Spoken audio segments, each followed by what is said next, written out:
showed mercy. And I thank you, Lord. Thank you, my Father, Pastor David, for this opportunity.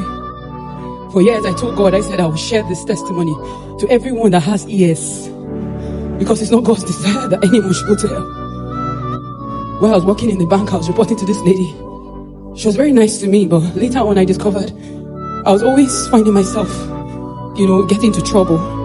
And one of the days, the bosses, the director got interested and started trying to find out what was the issue.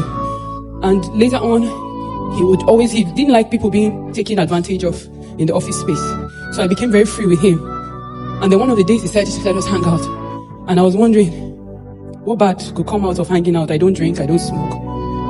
And then he gave me an address of where to meet him. It was in VI. I got to the place. I later discovered it was his personal guest house. I was new in Lagos at the time. And as we began talking, he came towards me and tried to kiss me. And I was torn between being rude and, saying no. As I, kept saying no, he turned into something else. He became very aggressive. And he forced me and he raped me.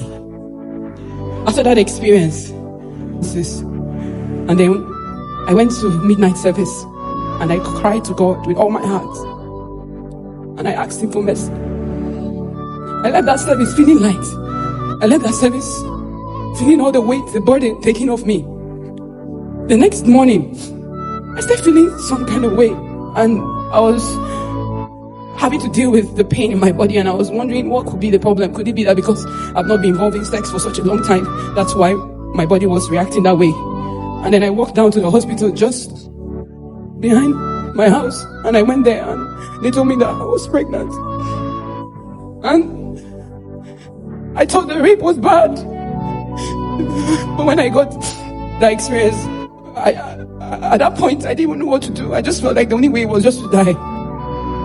And then he kept trying to apologize. He would call. I wasn't picking the call. One of the days he was able to get through to me because he called the landline, the office line, and I was not. They had to pass the call across to me, and I busted out in tears, because at this point I found out I was pregnant, and he said I should come to his office and we'll talk about it. I got to his office. He apologized. I got to his office, and as we continued talking, he was like, I kept saying my parents are going to kill me.